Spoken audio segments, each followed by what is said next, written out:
joining us, but welcome along to this webinar. This is part of the CILIP Members Fest and is a CPD workshop that we are doing here today. My name's Sean. I'm Sean McNamara, Director of CILIP Scotland, and we also have Kristen McQuarrie, who is Sector Development Manager at CILIP Scotland as well. Today's webinar, we've got about an hour and a half for this, and yes, originally from Canada, you win the prize for unless anyone wants to beat that. This webinar will be about an hour and a half maximum, but we may be less than that. There's a bit of interactivity. We're using Slido for a bit of this, so we'll see how it goes. If you have any problems at all, please do just use the chat and reach out or send either Kirsten or I a direct message on the chat, and we can, if you're having any issues at all. We are recording the session today. As usual, keep your microphones off if you can, but also, you're welcome to put cameras on or off if you would like to. No pressure either way. As I say, there is some interactivity involved in this as well, and we'll talk you through that a little bit as well. First thing I'm going to do is just share screen, so just give me a moment to do that. Okay, can you see that okay? Somebody, great, thumbs up. Okay, so there is also captions that you can turn on or off as well using the controls at the bottom. And anyone having any problems with any of the controls of Zoom, do just give us a shout. Now, this workshop is a career development workshop. Now, it's a CILIP Scotland one, though most of the content is applicable UK-wide. There'll be a few slides which is perhaps specific to our kind of offers in Scotland, but on the whole, most of what we do at CILIP Scotland is open to CILIP members from all across the UK and beyond. But if there is anything that feels less relevant to you, then the apologies for that. But I think most of what we cover should be useful. This is all part of CILIP Members Fest, and we'll give you a reminder of this link at the end of the event as well, because there's lots of other things going on all across the CILIP networks. This is a real combination of all, both regional and nations and special interest groups, all doing things around CILIP Members Fest. It's led by the members and is for the members, and hopefully there'll be other things that you can attend over this week. We've also got an in-person CILIPS Council meeting, for example, as well as this online session. Okay, so we are going to be doing a little bit of Slido. Now, if you can't contribute to that for some kind of technical reason, then that's fine. There'll only be a bit of it, but it would be really useful to get a little bit of feedback. No one will be put in the spot. It's all entirely anonymous. All you've got to do is take your phone, scan that QR code, or you can go to slido.com and enter that code. Fingers crossed that works, and if it does, then what will happen is there'll be a few things where we'll just ask for your opinion on. You can enter that in; it'll appear anonymously, and then we can. It gives us a bit of feedback from on a few of the questions. It's just 3 or 4 times throughout the presentation. Okay, I'll leave that up for another 20 seconds or so, just to give people a chance. So you just scan the QR code on your phone, or go to slido.com and enter that number, and then. As we go through, the questions should start to appear. Let's see how it goes. Okay, so we're going to move on now. There is another chance the QR code will appear later on as well. It's a small group here, so we'll see how we get on with some of the feedback. Okay, what we're going to cover a bit about career development in the library sector. We're going to look at some tips on professional registration. We're going to talk a bit about professional ethics and values. And then we're going to talk a little bit about grant applications and just general information about us. Now that may or may not be relevant to your CPD, but hopefully there'll be some bits from this list that will be more useful than others. And you can let us know at the end if there's any bits that we've missed. Okay, now I am sure if you're attending here, you all know who CILIP are, but we just say this just in case you don't know. But if you are a member of CILIP, you will know quite well that CILIP are the leading voice for the information, knowledge management and library profession, and are there for anyone that has a connection. It's not just for people at certain career stages or certain qualifications. CILIP aims to be here for everyone who has a professional connection to information, knowledge, data, libraries, and the many other words that connect the sectors around that. And it aims to unite, support and empower information professionals and really empower around the impact that they can have is one of our core aims. I know a few of you are not based in Scotland, but if you either live or work in Scotland, then you automatically also become a member of CILIP Scotland. CILIP Scotland technically an independent charity, but the staff that work for CILIP Scotland are all CILIP staff. As members, if you join CILIP and you are based in Scotland, you automatically become a member of both CILIP and CILIP Scotland. So although there's kind of governance arrangements between CILIP and CILIPS, you don't need to worry about them. It's basically if you're a member of CILIP and you live and work in Scotland, then you get the services from us. We have our own website that I've listed there.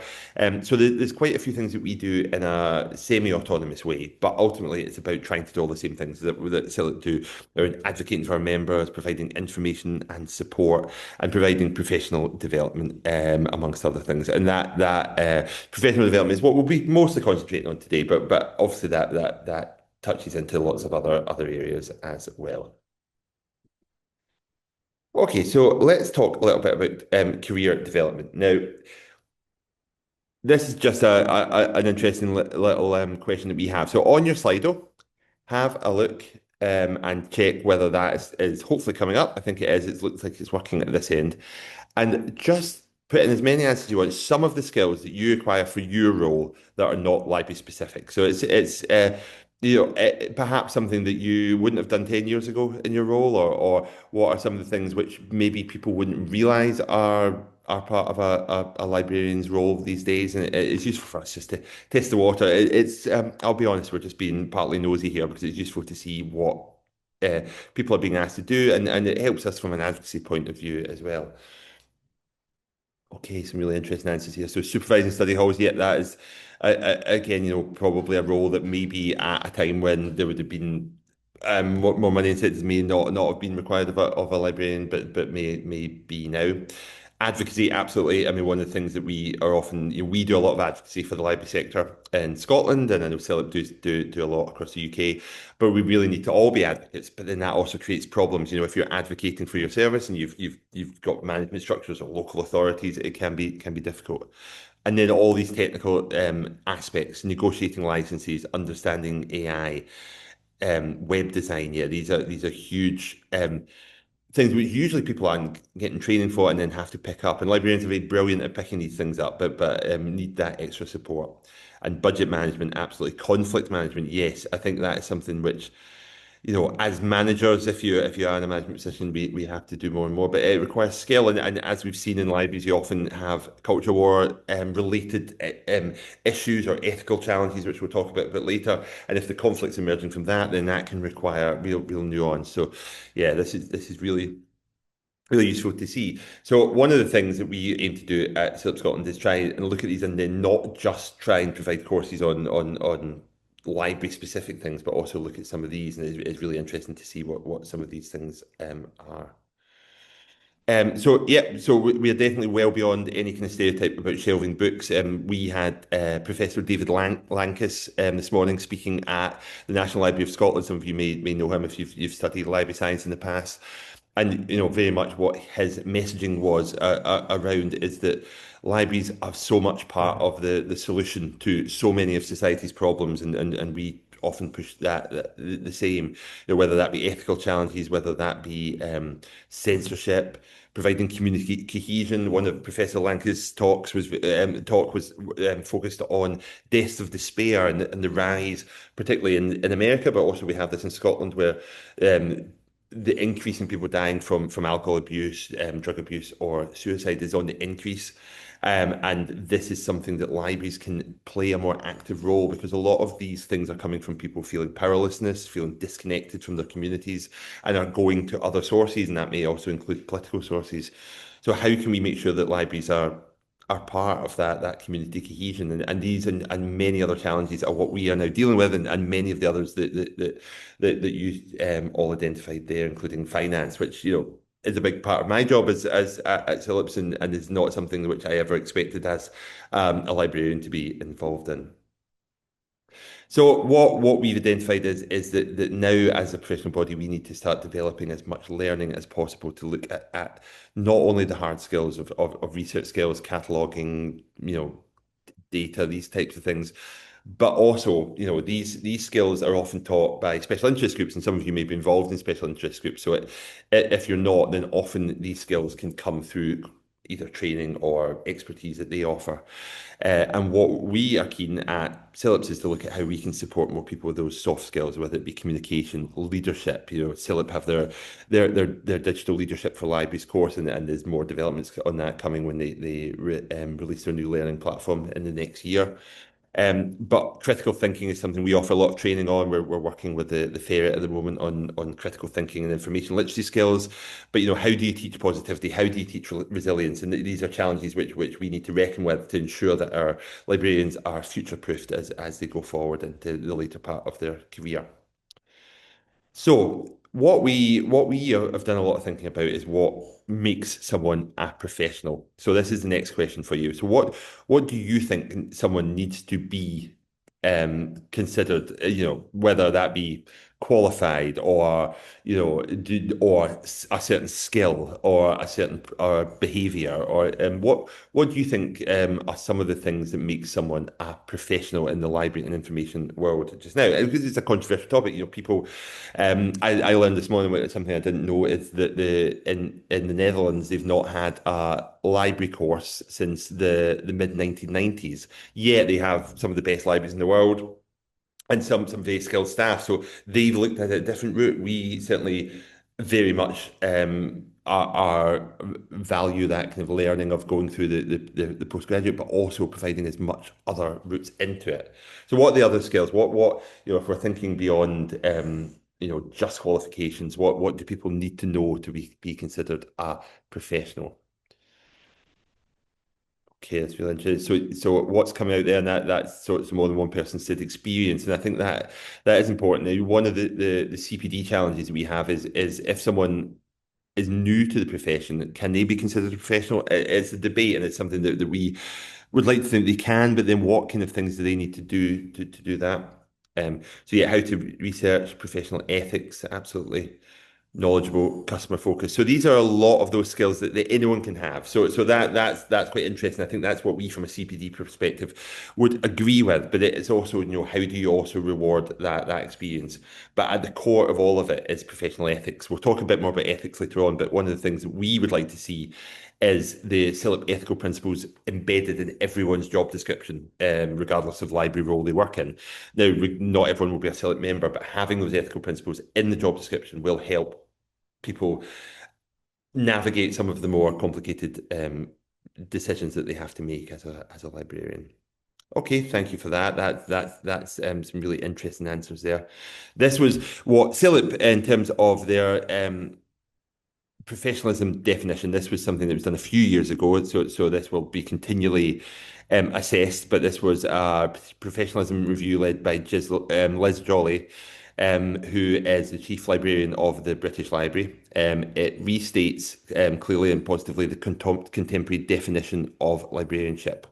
So what this basically says is that the definition of a professional is someone who places information professional ethics at the centre of their work. So that is an ongoing CPD challenge. You need to continually engage with those ethics, understand them, and assess how you're using them.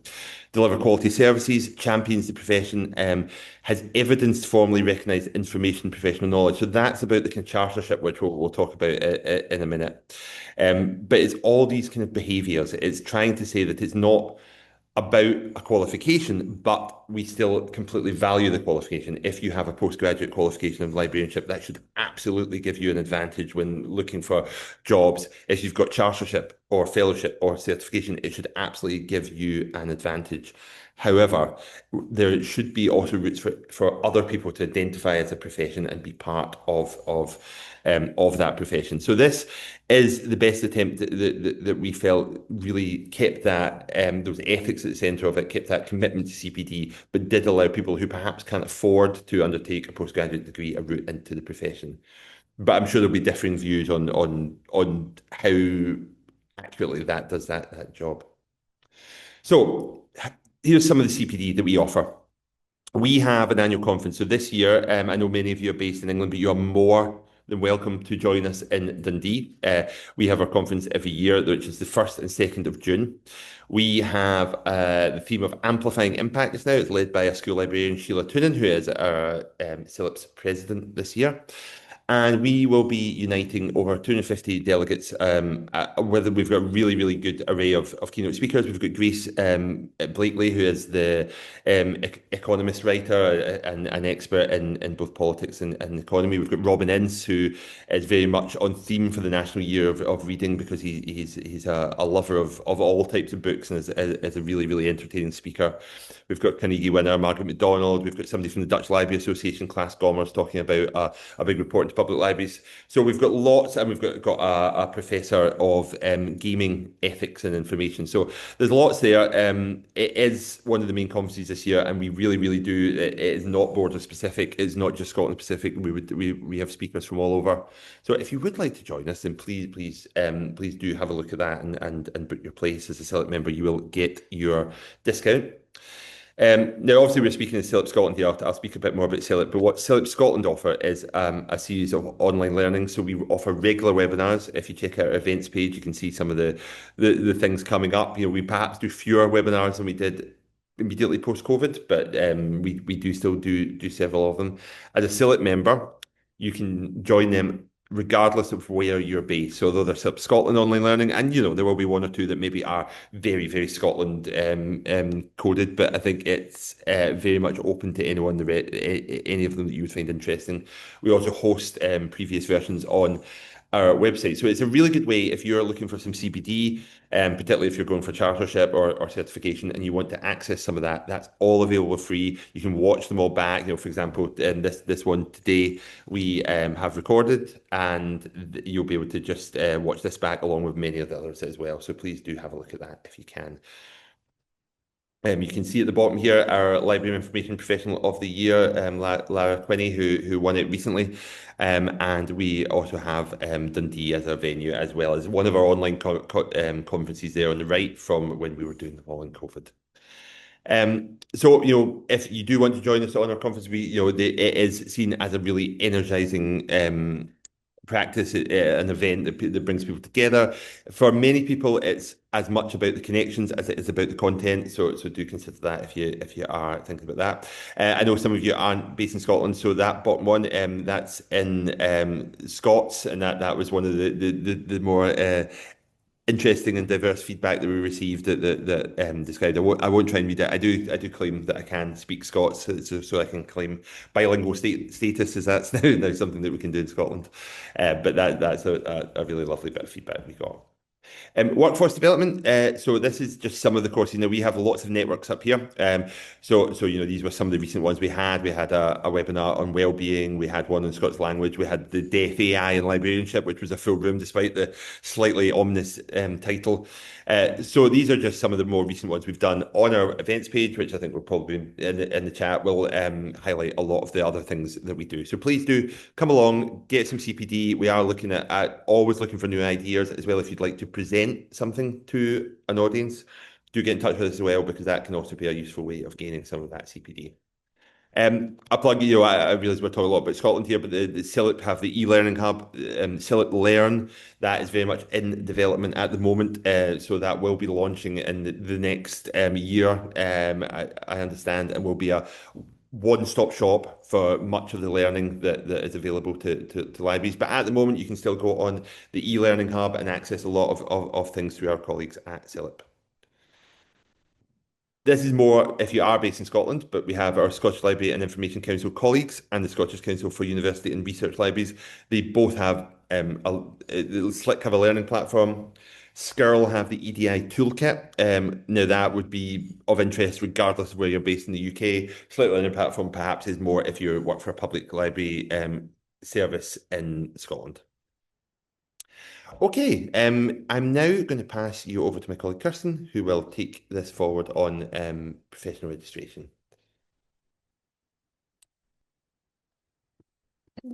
Thank you, Sean. Hello, everybody. Are we getting a bit of... Do you mind just getting a wee bit of...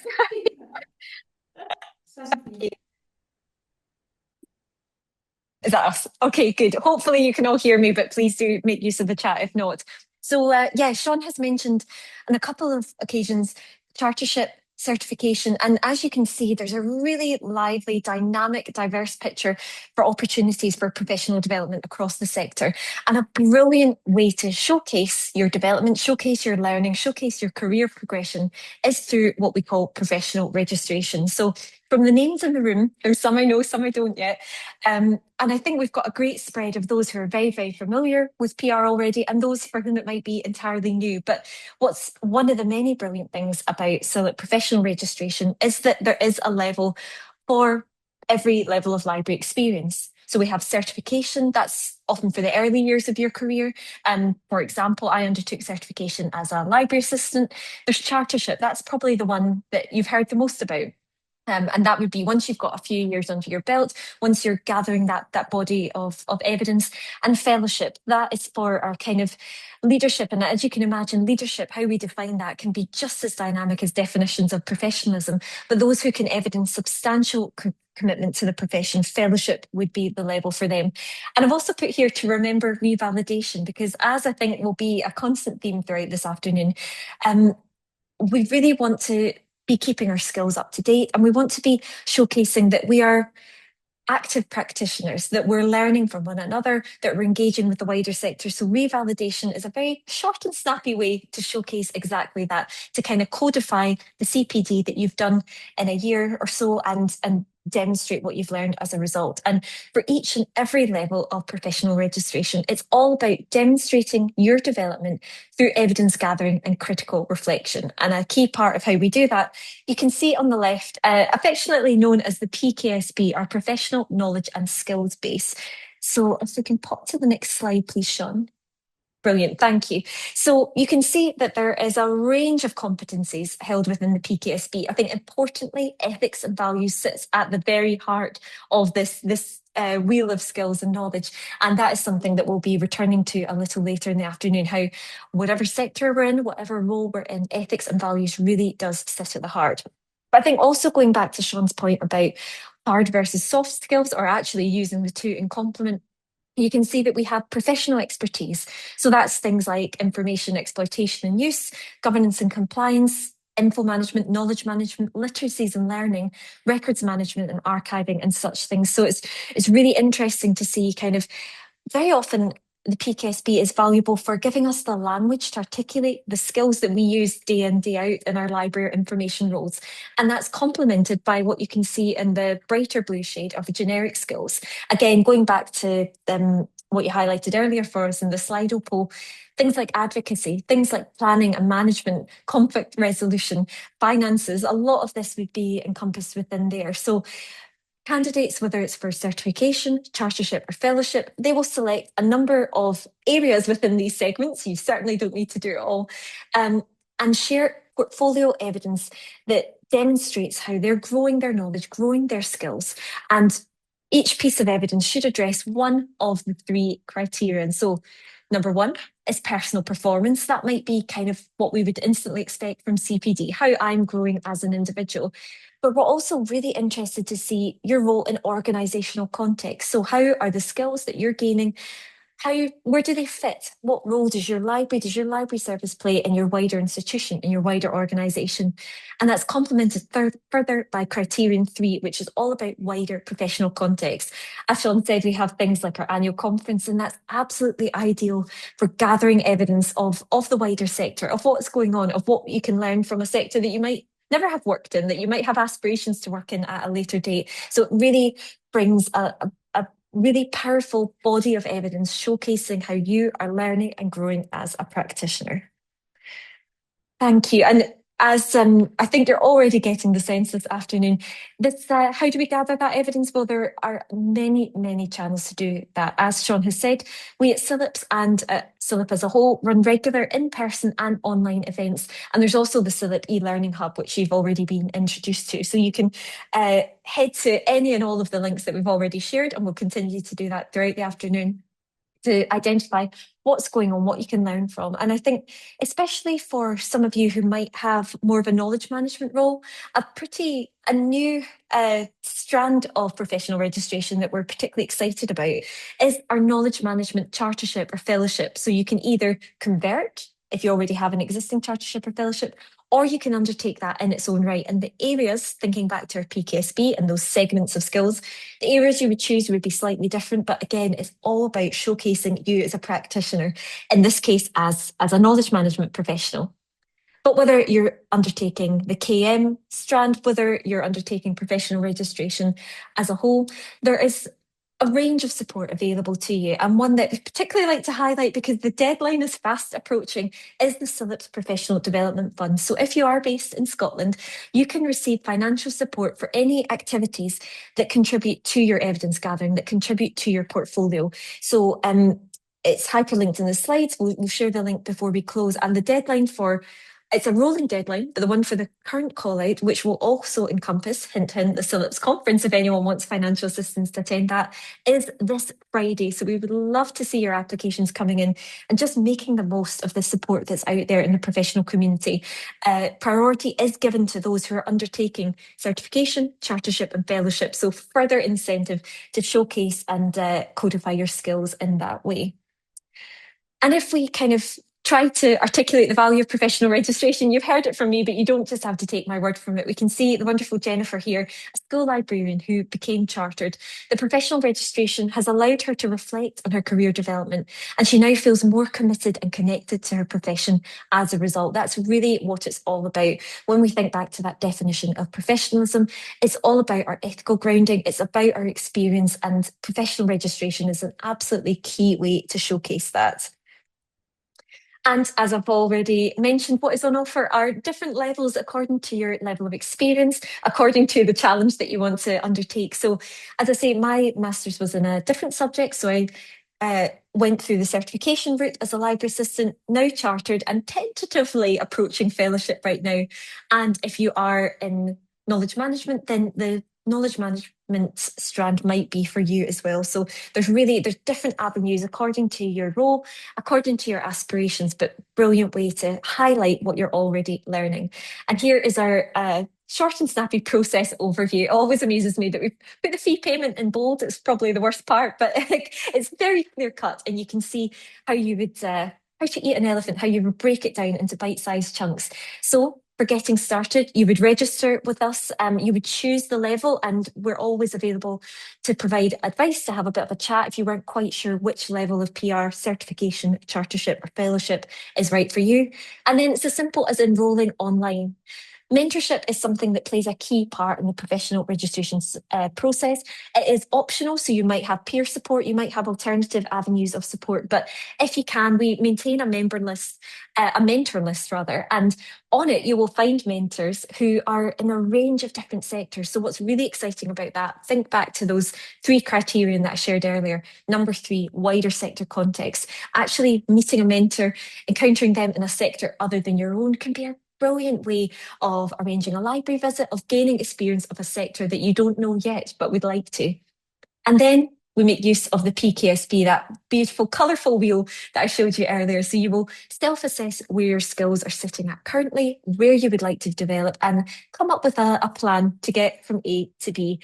And that's what our middle box is all about. It's all about developing yourself and creating evidence pieces. So undertaking CPD, and critically, I will be touching on this in the next slide too, it's not just about showing what you've achieved, but showing your reflection on it. What are you going to do with that learning? What does that bring to your organisation, to your sector, to your wider community? So it's all about being a reflective practitioner. And in that portfolio, again, we want to make sure there's evidence that highlights your personal development, your role within your organisation and the impact that you're having there, and also your awareness and your engagement with the wider sector. And then we have a handbook to talk you through this step by step, but then it's submitting, and send it all in one handy file, and our assessors will be looking forward to reading it.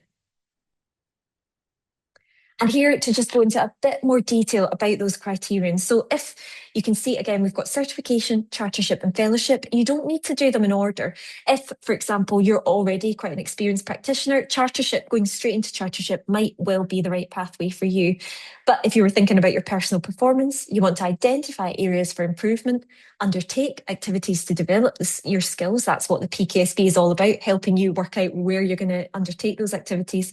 You apply them in practice and you reflect reflect on the process of outcomes rather. So you can see as we progress to the more senior levels of professional registration, reflection becomes ever more important. So if there's one thing you take away from today, please make it be that there's such value in not only having this diverse array of CPD, but also in showcasing your reflection on it from really the critical thinking skills. We always try to grow them in our users and in our library communities, whoever they might be. And it's also important to be growing them in ourselves. So again, you can see whatever strand you're doing, it is all about showcasing your skills and reflecting on where you're going to take those skills next.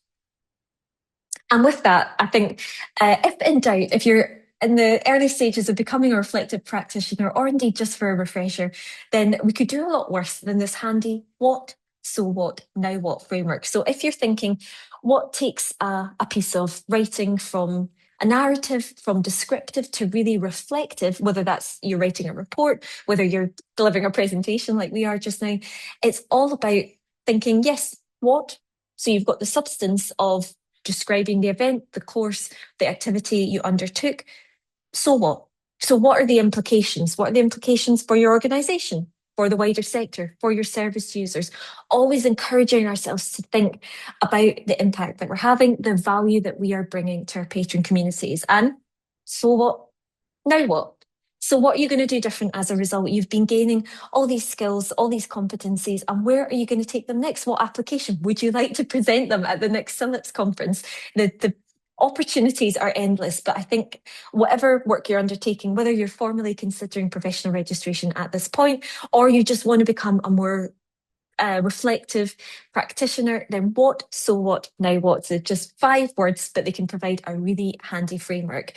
And that's, yeah, so that's a whistle stop tour of professional registration. As I said, ethics and values sits at the very heart of the process. So I'm handing back to Sean now to talk you through exactly what ethics and values look like, why they matter in professional practice. Thanks, Kirsten.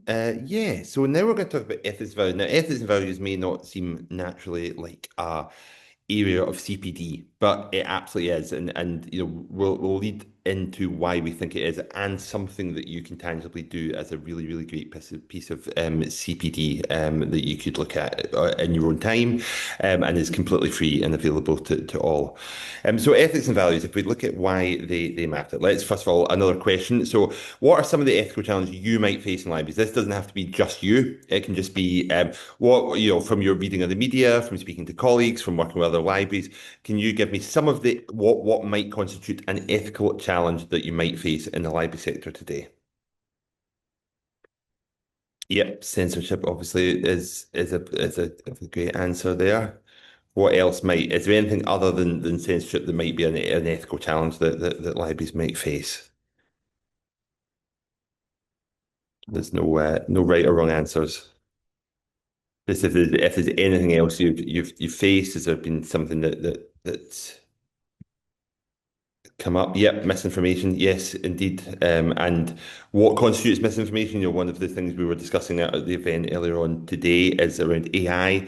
We should be there as libraries to support people's AI literacy and help people with guidance in that.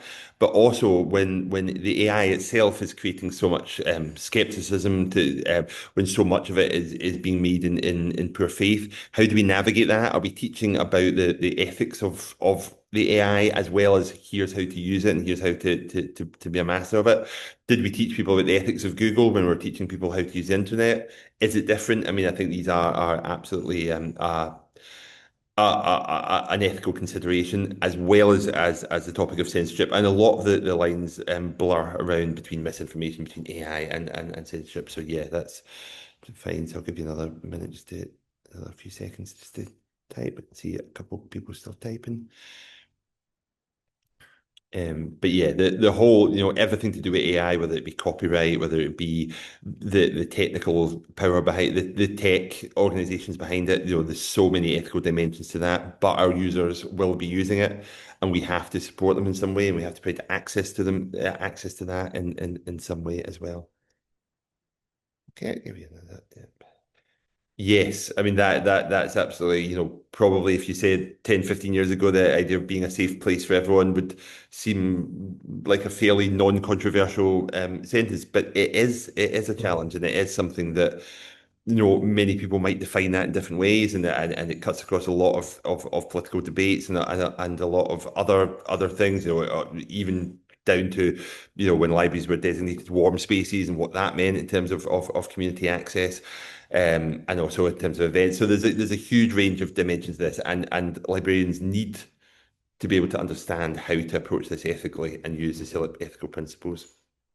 We were very lucky last year to have the CILIP's president being David McMenemy. He finished up in December last year.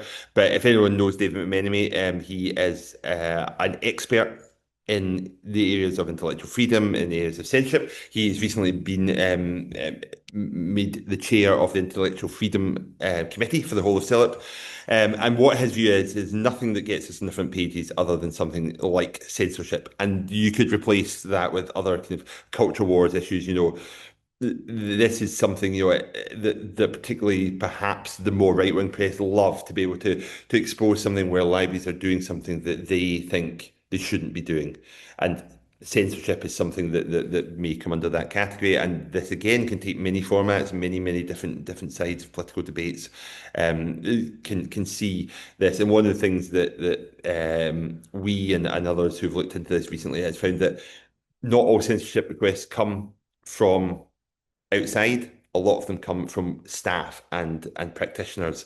And that's why it's so important that we do up our skills in ethics, we do up our skills in the values that underpin them so that we can be able to ensure that new staff coming into libraries also understand that there is an ethical framework that defines what we do. So here are the ethical principles. There'll be no quiz on what they all are, but but hopefully I think they are something that you'll have become very aware of at your time as a CILIP member, if you indeed are one. These principles are perhaps something that I think in my first few years in libraries I wasn't particularly, using. I was aware of them, but I think in the last few years, many inquiries that we will be getting or issues that we'll be helping our members to tackle will take us back to them, and we'll be asking people to look at them. So here's them in the full list. Now they're numbered 1 to 7, but they are not in order of priority. They should all be seen as equally important, and that, of course, can create its own kind of trade-offs in what people think is the most important. But it should be that we can provide equitable treatment of everyone, but also ensure that they have access to knowledge, ensure that we're free from censorship, avoiding bias, keeping things confidential, and developing the skills of our users. We believe it is possible to do all of those things at once, but there is no situation or ethical challenge which won't bring up some debate, some kind of complexity to how we have to look at this. It's never an easy answer, regardless of the situation. So, from those principles, I want you to say what you think best defines what you do. Now, you may believe that you do all 7, and that's absolutely fine. But if you had to pick one and say that is what defines me as a professional more than anything, or what my job role is, or what I think my role in the library sector is, what would you say is the most important? And we'll give that a minute just for people to vote on. So please just pick. And again, it's completely anonymous. There's no right answer. Again, it's just really interesting for us to see what people are feeling, what people think is the most important principle for what they do. Because it also helps you when you're looking at CPD, when you're looking to develop yourself, thinking about, this is why I'm doing what I'm doing. This is how I can defend what I'm doing to decision makers who may want to look at how budgets work and things like that. So that's really interesting. It'd be so far the highest is the development of information skills and information literacy, and that's really interesting. And I wonder if that's to do with the people we have in the room. I think that always comes up high. I think generally speaking, when we've done these, the access to knowledge or the human rights come out as the highest, with the information literacy skills just behind that. So that's really interesting that in different rooms that some people feel it's very much the information skills. So we see ourselves as teachers as well as gatekeepers to knowledge or gate openers to knowledge and providing that access. But what's very interesting is everything is represented there, apart from there's a couple of ones around impartiality or in confidentiality, and that's not to say they're not important, but I would completely understand why, as a library and information professional, you may not automatically go to them as what you think defines yourself. But if you think that you're there mainly for development of information skills and information literacy, then defend that and use that, and don't let anyone deprofessionalize what you're doing by devaluing, because that is a vital role that no one else can play in many institutions. Okay, so here's a slightly way to flip it, and you may think it's the same answer. But if you were thinking about your users, what do you think they would define what you do? If you were to survey what all your users and say, why are we here? Here's a list of 7 things. What do you think that they would say?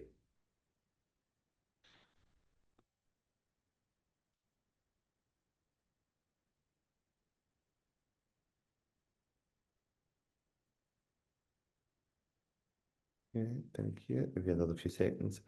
Okay, so that's really interesting. So you've got that kind of contrast where perhaps our users see us about access, but we, as library and information professionals or library workers or however you identify, see yourself as there to develop those skills. And I realize some people have absolutely gone with the skills, but it's really that sometimes perhaps there can be a different understanding of what you think you should be doing most importantly and what our users are there for. And it's always about bridging those gaps. I think when you're looking for any CPD, it's about how you ethically and practically bridge those gaps between the user needs and what you think you're primarily there for. Okay, so now bringing it back to CPD. Uh, we have this toolkit that is on the CILIP Scotland website. This was because it was funded through our CILIP Scotland Research Fund. And this toolkit is all about reinforcing ethics and values for effective advocacy for libraries. There's about 10 hours of learning in that. You don't have to do it all. There's not a particular qualification that you get at the end of this, but it is a fantastic bit of chartership evidence, or it's a really, really good way to check back in on how you're practicing ethics and values in libraries. If you are perhaps have some seniority in your particular library service, this is a great thing for library assistants if they're looking for some CPD, if they're new to the library world, if they haven't perhaps been through that formal accredited postgraduate or master's course, then this is a really good way to give them that some of that learning that might underpin and might help avoid getting into some of the more difficult ethical challenges that we might face as libraries. Because if we believe that what we think is true, that there will be an increase in censorship requests and book banning requests, and as politics becomes more divisive in the UK, that might increase, then we need to be ready for it, and we need to make sure that our library staff are ready for it, regardless of their levels of experience, how many years they've been in the service. So that's there. I think the link will probably be in the chat, and if not, we'll get it in the chat. And just do have a look at that. Pick and choose what bits you want, and if you would be interested in exploring maybe having a more detailed workshop on this, then do let us know. David McMenemy, who came up with this, is occasionally available to do some kind of workshops depending on his capacity. So do have a chat with us if you would like. Okay, now just to finish off, my colleague Kirsten is now going to take back over and talk a little bit about some of the other benefits of CILIP's membership. Just a few slides about what beyond that CPD, what else you might want to do, and then there'll be a chance for some questions to finish off. So Kirsten, I'll pass over to you. Fantastic. Thank you, Sean. Yes, and so we have our skills, we have our ethics and values right at the heart of our practice. And as Sean says, there are a range of ways in which you can get involved in the CILIP sphere. And yes, some of them are Scotland specific, but many really welcome participation from around the UK, around the world. So we really hope that these are channels through which you can get involved with some of our work. One strand is that of advocacy and campaigns. So I think thinking back to our first question about how our roles have changed, what competencies and skills we use that members of the public might not expect from us. Certainly for us at CILIPS, once upon a time, we would have focused exclusively on CPD, but now we do increasingly have to bring advocacy skills to the fore of what we're doing day in, day out, making sure that the evidence base is in front of decision makers, that libraries are essential, as you can see right here on the screen, to Scotland and to the world now more than ever. So one of our favourite things to do is a proactive advocacy campaign. You can see our past one, Scotland Stories. This was to coincide with Scotland's Year of Stories. Many of you will know that this is the National Year of Reading, and we also have Scottish Parliament elections approaching in May. So as of yesterday, we have launched a new election campaign. Librarians are the answer. So we'll share that link in the chat. And yeah, we'd really, really appreciate any amplification, whether that's on social media, making use of our template letter, you name it. And this is complemented by either sector-specific or theme-specific campaigns, one of which that's really close to my heart is Green Libraries Week. This came from Libraries Week. It was such a popular theme, perennially popular. There's a lot of plant puns involved, that we bring it round every year now. So in October, we will be celebrating Green Libraries Week again, highlighting how libraries play a unique role in environmental understanding and action. Again, thinking back to those points about tackling mis and disinformation, about expanding information literacy skills, that very much includes climate literacy too. So to support all this work, we have a open access guide to campaigning, which you can see in the bottom right. And we will also get out and about wherever we can. You can see the picture of me on the left with Pam Duncan-Glancy, MSP. We had a stall in the Scottish Parliament for 3 days highlighting the evidence base. In that case, it was all about why school libraries are essential. Unlike public libraries in Scotland, school libraries don't currently enjoy any statutory protection, which means they can be perceived as something of a soft cut. And of course, we know that the very opposite is the case. Cuts and closures can only be a false economy. So we were making sure that MSPs understood that case. And it was at Christmas. I promise you, it's not just my advocacy hat. And believe you me, if I'd known how often we would use that picture, I would have taken it off. But we are where we are, and shows the year-round festivities that advocacy can bring. And another way that you can get involved, certainly if you're here in Scotland, or indeed if you are keeping an eye on our calendar and online events that are taking place, our members are across the breadth of Scotland and divided up into regional branches. So Sean and I, usually when we're doing a webinar, because our office is in Glasgow, I say I'm currently in West Branch. I'm actually currently in East Branch because we're in Edinburgh today, which makes a nice change for us. But yeah, wherever a member is, then they're part of a regional branch. These are run by brilliant volunteer committees, and they offer networking events, training opportunities, just a great way to connect and to gain those skills further. Volunteer committee membership also takes a handy 10% off your CILIP membership as a thank you for all the hard work that you're doing for our community. But really it's a way to bring together professionals who are bound by a locality, bound by a common geographical area, but working in all sorts of different sectors. So you can see some of the activities that our branches have got up to. I'm not quite sure why Central Branch in the middle there are dressed as Bob the Builder, but certainly looks like they were having a lot of fun. You can also see Tayside out on a visit, tabletop gaming, and as I say, even if you aren't currently in Scotland or indeed even in the UK, you can still get involved with our brilliant branches. You can see North Branch, for instance, run online coffee and cake catch-ups. So just it's really all about that connection with fellow professionals across the wider sector.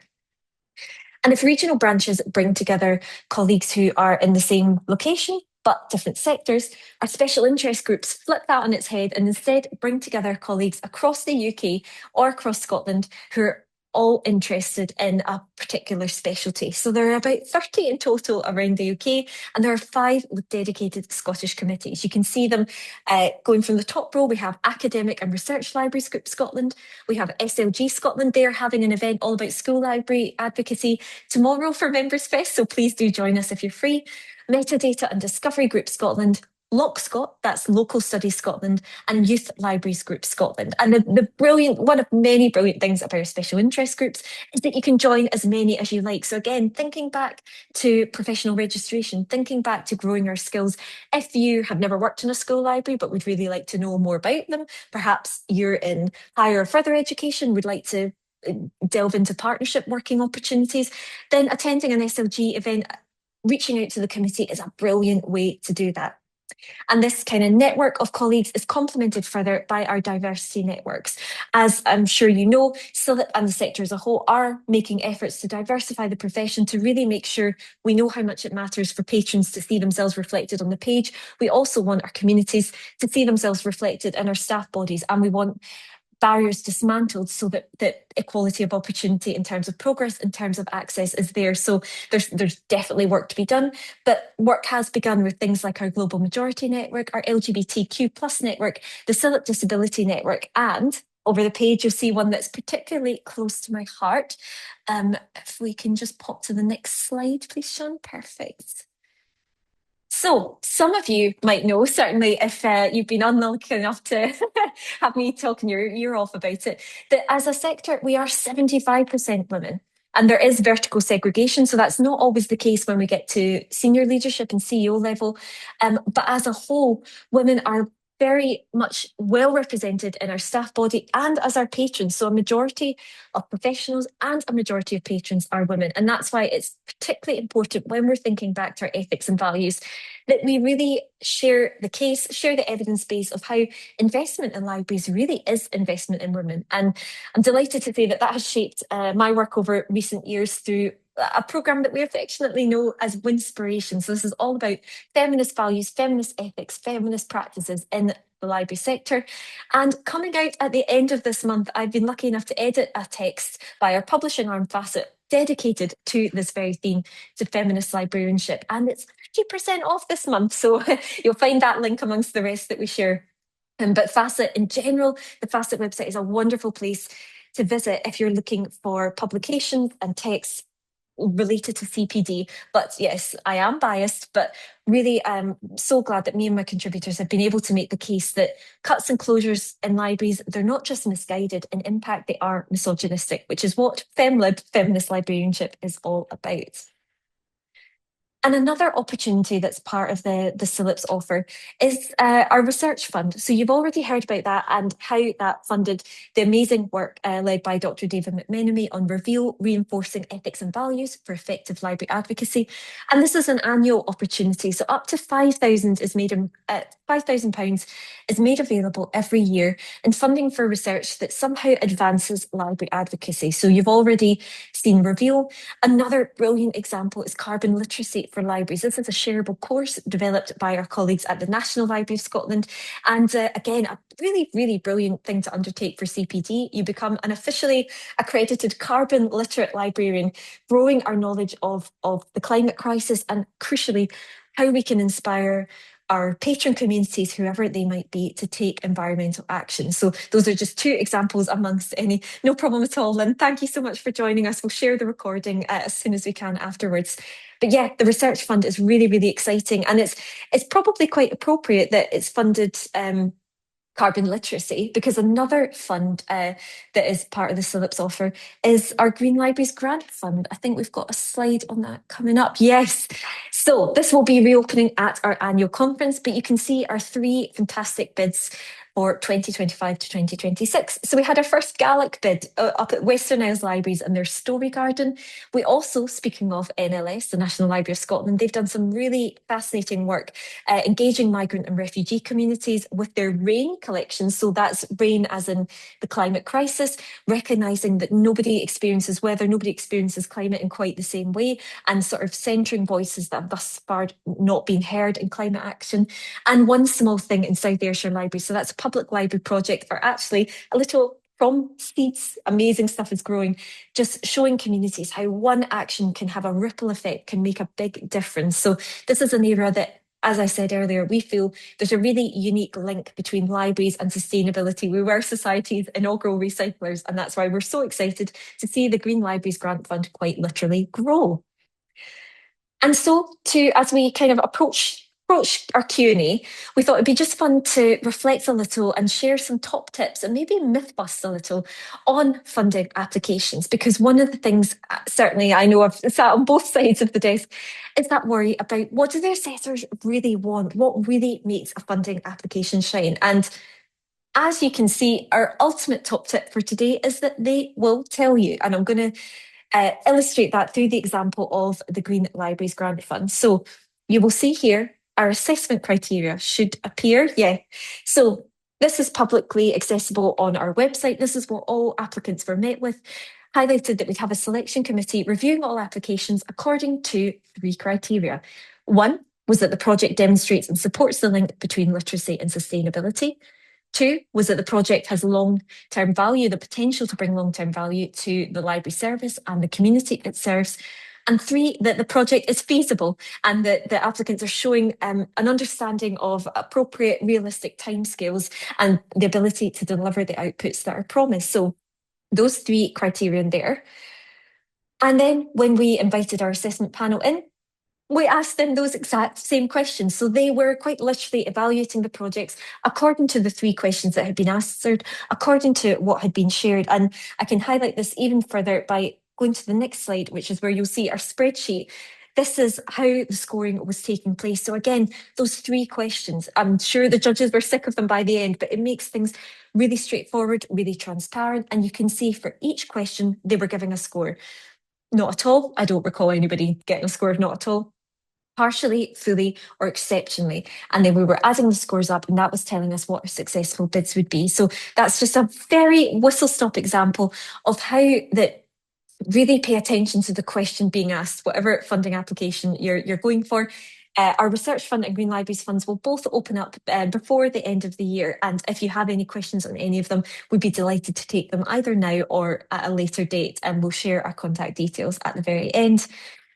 And so to wrap up, at least wrap up our portion, as you can imagine, with all this activity happening in the CILIP sphere, it's so important to keep our members up to date. So as a CILIPS member, you get access to a brilliant monthly newsletter highlighting all the most recent events uploaded to our calendar, all the most recent blogs, and that's complemented by our digital information professional magazine. They also have a snazzy app in which you can quickly consult all the latest articles and content. We are on Instagram, so if you are too, please give us a follow, say hello, let us know that you've joined us today. We would love to hear from you there. And likewise on LinkedIn, we have a company page. It's just CILIPS and Instagram is CILIP_Scotland.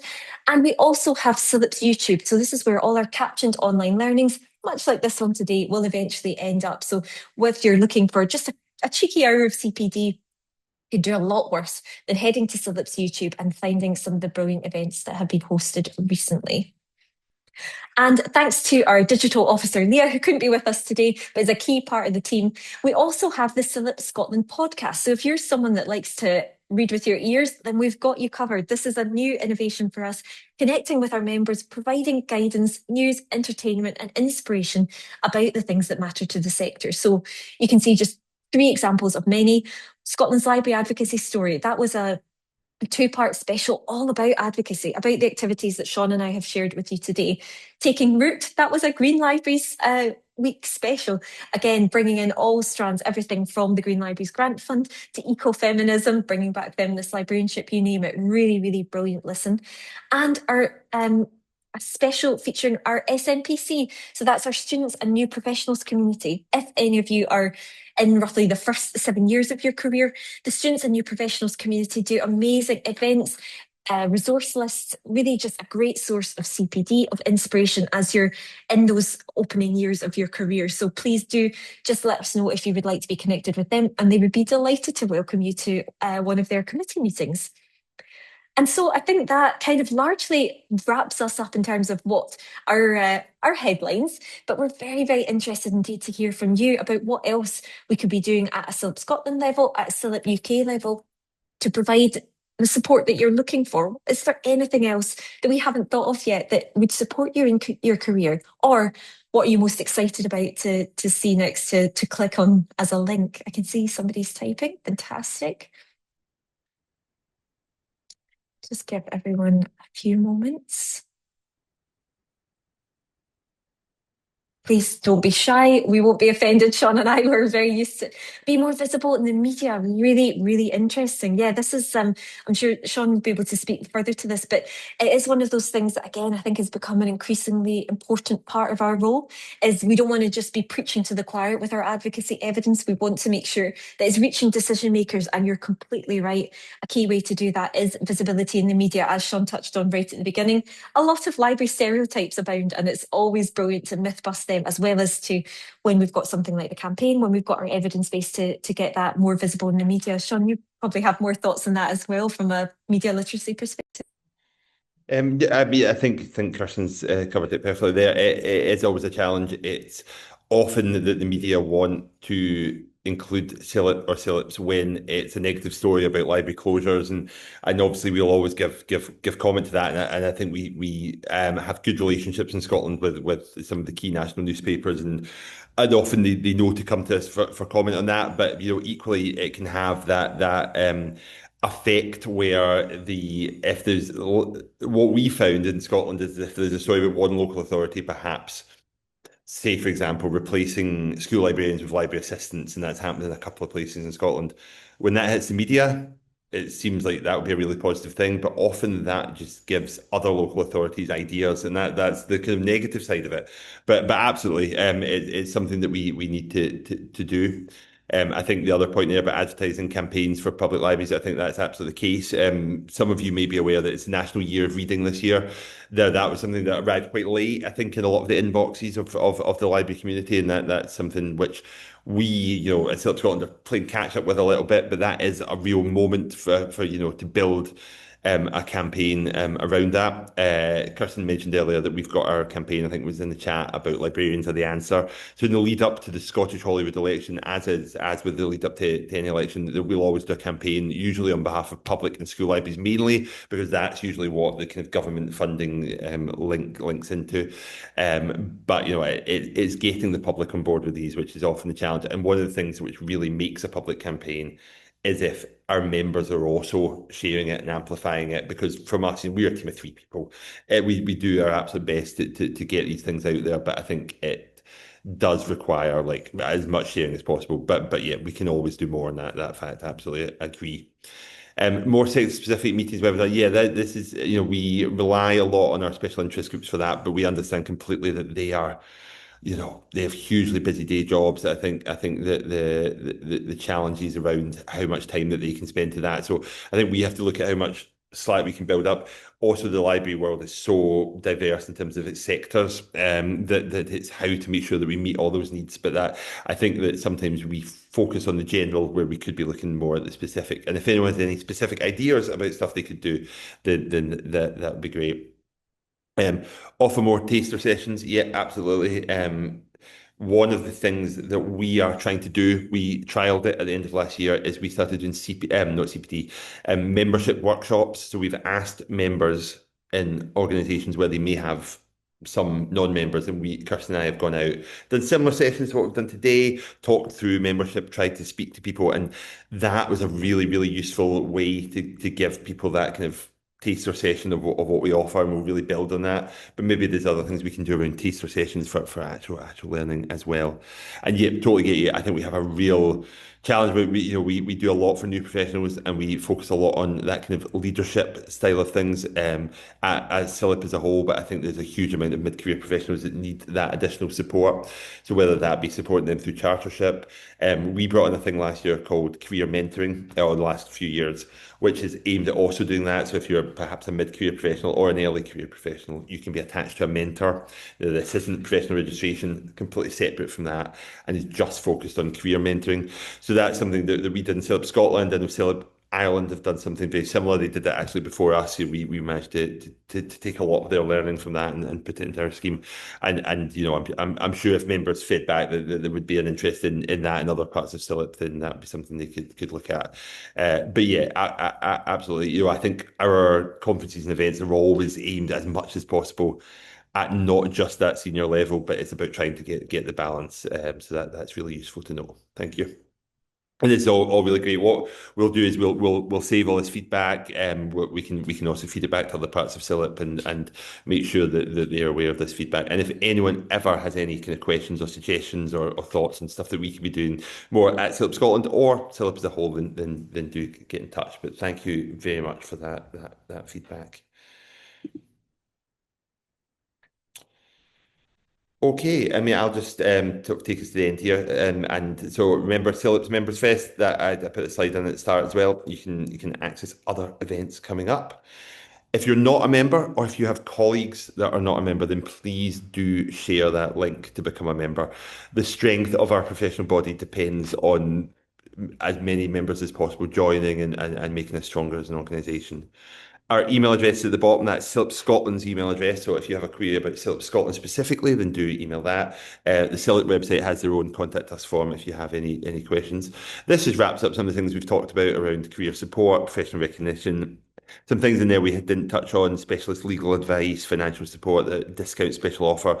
Kirsten was talking about the big discount you get on the feminist librarianship, and that applies to other facet books as well. So do see that as an option for CPD.